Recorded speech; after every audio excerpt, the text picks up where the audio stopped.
태풍이 북상하고 있습니다. 유비무환입니다. 미리미리 대비를 해서 나쁠 것은 없겠죠. 분명히 이런 부분들은 여러 번 강조해도 모자람이 없습니다.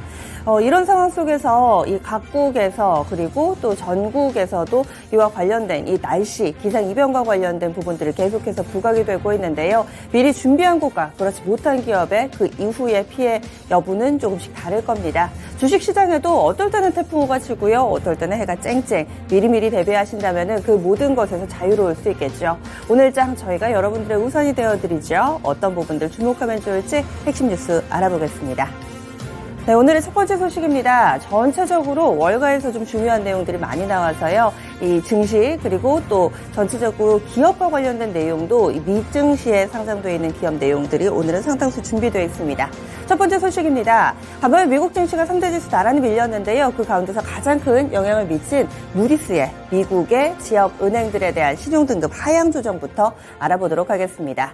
앞서서 피치는 미국 정부의 신용등급을 강등했습니다. 그리고 S&P라든지 무디스에도 어떤 액션이 나오지 않을까라는 세간의 시선이 있었는데요. 무디스 같은 경우는 미국의 지역은행들에 대한 신용등급을 무더기로 강등시켰습니다. 이번에 신용등급이 하향 조정된 몇몇 기업들을 보자면은요. 웹스터 파이낸셜이 이 BAA1에서 BAA2로 하향 조정이 됐고요. 어소시에이티드 뱅크오프도 강등, 그리고 프리스페리티 뱅크 같은 경우도 AA3에서 A1으로 내려갔습니다.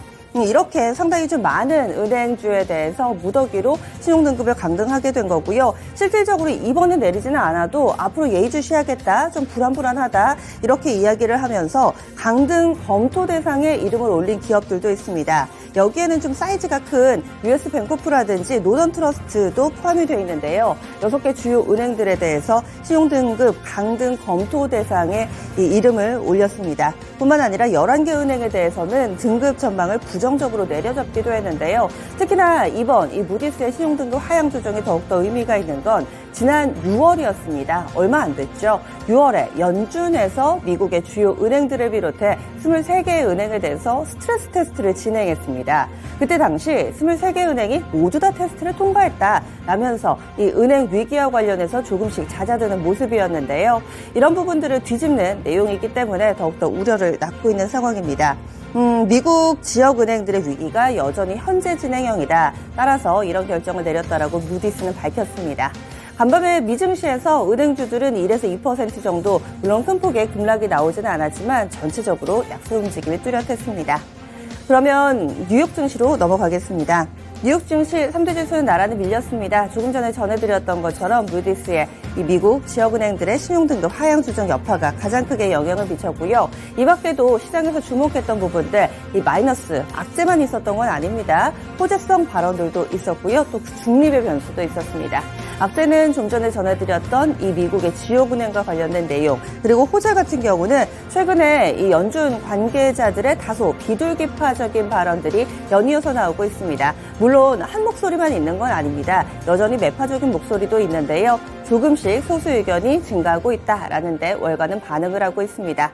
어제 이 시간에는 존 윌리엄스 연준 총재가 또 긍정적으로 내년에는 금리를 인하할 수 있지 않을까라는 가능성을 제기하면서 또 기대감에 부풀었다면, 간밤에는 패트릭 하커 필라델피아 연은 총재가 이런 얘기를 했습니다. 9월 중순까지 놀라운 새로운 지표가 없다면은 우리는 인내심을 갖고 현재 금리 상황이 시장에 잘 작동하는지 지켜보겠다라고 얘기를 했습니다. 다소 좀 돌려서 얘기를 했지만은 결국에는 9월까지 경제 지표가 우리가 예상한 수준에서 움직인다면 추가적인 금리 인상이 없을 거다. 이 정도 상태로 유지를 할 거다라고 시장은 받아들이고 있습니다.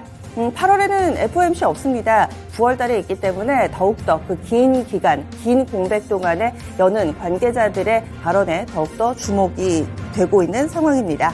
경제지표도 나왔습니다. 6월에 미국 무역 적자가 발표가 됐는데요. 수입이 감소하면서 전보다 줄어들었다라는 소식도 함께 나왔는데, 이 무역 수지 같은 경우는 중립 변수 정도의 역할을 했습니다. 다음 소식 넘어가겠습니다. 전 세계적으로 비만 치료제와 관련된 관심이 점차 고조되고 있습니다. 특히나 그 관심 한가운데 서 있는 기업은 바로 덴마크의 제약업체 노보노디스크라고 할 수 있을 텐데요. 여기서 만드는 비만 치료제 이름은 위고비입니다. 그런데 비만 치료제뿐만 아니라 조금 더 여러 가지 병증에 적용할 수 있겠다. 여러 가지 병증에서 효과를 증명했다라는 보도가 전해지고 있습니다. 바로 장기 임상 시험 결과 위고비 복용 환자들이 심장병, 뇌졸중, 그리고 심혈관 질환으로 인한 사망 위험이 비복용 환자 대비 20% 적었다라고 회사 측에서는 발표했습니다. 따라서 이 약을 비만 치료제로만 쓰는 것이 아니라 미국이나 유럽에서 심혈관 질환의 확대 승인을 신청할 계획이라고 회사 측에서는 발표하고 있고요. 이럴 경우에는 보험 적용 범위 그리고 이 약을 쓸 수 있는 환자의 범위가 더욱더 넓어지기 때문에 기업에는 충분한 호재라고 볼 수 있습니다. 따라서 간밤에 덴마크 증시에 상장돼 있거든요. 주가가 17%의 강세 움직임을 보여줬고요. 사상 최고가 기록했습니다. 노보노디스크 우리에게는 좀 생소합니다. 하지만 유럽에서는 이미 유명한 기업인데요. 이 유럽 전체적으로 봤을 때 상장사 가운데서 시가총액 1위는 루이비통의 모회사 루이비통 모해 헤넷입니다. 이 기업에 이어서 시총 2위입니다. 덩치가 그만큼 크다라고 잘 알려져 있는 기업입니다.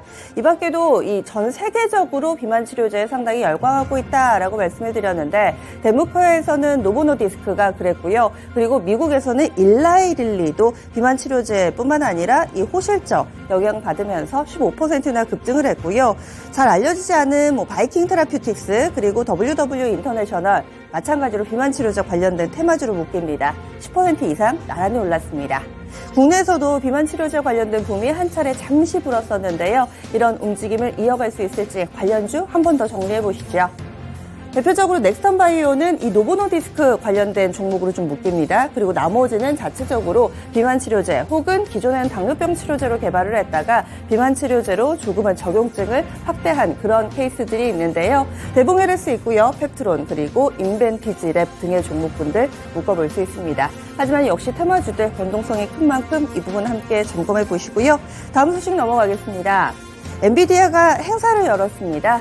현지 시간으로 8일 미국 로스앤젤레스에서 진행된 연례 컨퍼런스에서 여러 가지 주목해볼 만한 발언이 나왔는데요. 두 가지입니다. 지금 하드웨어 쪽에서는 새로운 AI 전용 칩을 내놨고요. 여기에 소프트웨어 쪽도 강화를 했다라는 점에서 상당히 눈길을 끕니다. AI 반도체, AI 프로그램 이런 부분들을 쉽게 만들 수 있는 플랫폼까지 공개를 했습니다. 하드웨어에 이어서 이제는 소프트웨어까지 전방위적으로 엔비디아 그 세를 확대시켜 나가고 있는 상황인데요. 이번에 공개된 차세대 AI 칩 이름이 GH200 그레이스 호퍼 슈퍼 칩입니다. 이름이 좀 어려운데요. 기존의 이 AI 칩 같은 경우는 H100이었습니다. 여기에다가 동일한 GPU를 사용하지만 메모리 용량이 3배 수준이어서 조금 더 빠르고 처리 속도도 빠르고 그리고 또 이 메모리 저장할 수 있는 부분도 더 커졌다 이렇게 볼 수 있고요. 이 부분은 전 세계적으로 데이터 센터를 확장하는 데 활용이 될 것이다 라고 엔비디아에서는 이 부분을 이야기하고 있습니다. 앞으로 이와 관련해서 조만간 좀 출시할 계획이라고 설명을 했고요. 엔비디아는 현재 AI 칩에서 시장 점유율이 80%나 차지를 하고 있습니다. 그 밖에는 AMD라든지 인텔이 추격하고 있는 상황인데요. 이번에 슈퍼칩 공개를 통해서 시장 점유율을 조금 더 확대해 나가겠다. 시장 지배력을 강화하겠다라고 회사 측에서는 이야기하고 있습니다. 소프트웨어 쪽도 보겠습니다. 누구나 쉽게 생성형 AI를 개발할 수 있는 플랫폼을 공개를 했는데요. 이름은 엔비디아 AI 워크벤치라고 합니다. 올 가을에 출시할 예정이라고 하네요. 그러면 엔비디아 관련된 종목 보겠습니다. 한동안 잠잠했습니다. 다시금 힘을 받을 수 있을까요? 이스페타시스는 어제 3% 정도의 오름세 나타냈지만 나머지 종목군들은 크게 힘을 쓰지 못했습니다. 2에서 4% 정도 하락했는데요. MD스테크, 제시언 시스템, C랩 그리고 아이크래프트 이렇게 묶어볼 수 있습니다. 다음 마지막 소식입니다.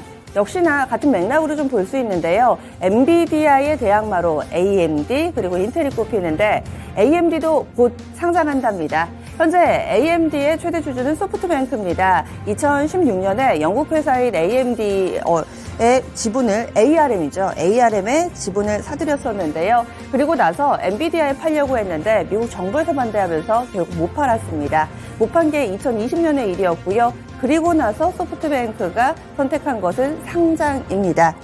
상장을 앞두고 이제 미국의 증권거래위원회에 공식 신청할 거다라고 일본 매체가 보도를 했고요. 상장할 경우에 시가총액이 600억 달러, 우리 돈으로는 80조 원가량이 될 것으로 예상하고 있습니다. 한 가지 더 집중해 봐야 될 부분은 ARM은 이 기업의 지분을 일부 배정을 해서 이 중장기 주주로 고객사들을 좀 편입하겠다. 그래서 애플이라든지 삼성도 프리-IPO에 참여해서 주주가 되지 않을까라는 그런 소식들이 조금씩 전해지고 있는데 일단 이와 관련해서 삼성은 부인을 했습니다. 상장하는 거 봐야 되겠죠. 그래서 그때를 전후로 해서 어떤 변화가 있을지 일단은 이런 가능성이 제기되고는 있습니다. 그럼 관련된 종목 보겠습니다. 관련주들 보시면은 코아시아가 5% 정도 어제 오름세 나타냈고요. 오픈엣지 테크놀로지나 가온칩스 그리고 MDS테크 등의 종목분들도 있는데 보시는 것처럼 비슷한 성격의 종목이라 하더라도 어제는 주가 힙이 많이 엇갈렸습니다. ARM의 미국 상장 9월쯤이 될 거라고 하는데 이제 한 달 정도밖에 남지 않은 가운데 종목분들의 반응이 나올지 함께 점검해 보시죠. 이렇게 핵심 뉴스 알아봤습니다. 오늘도 개장은 증권통과 함께하기 바랍니다.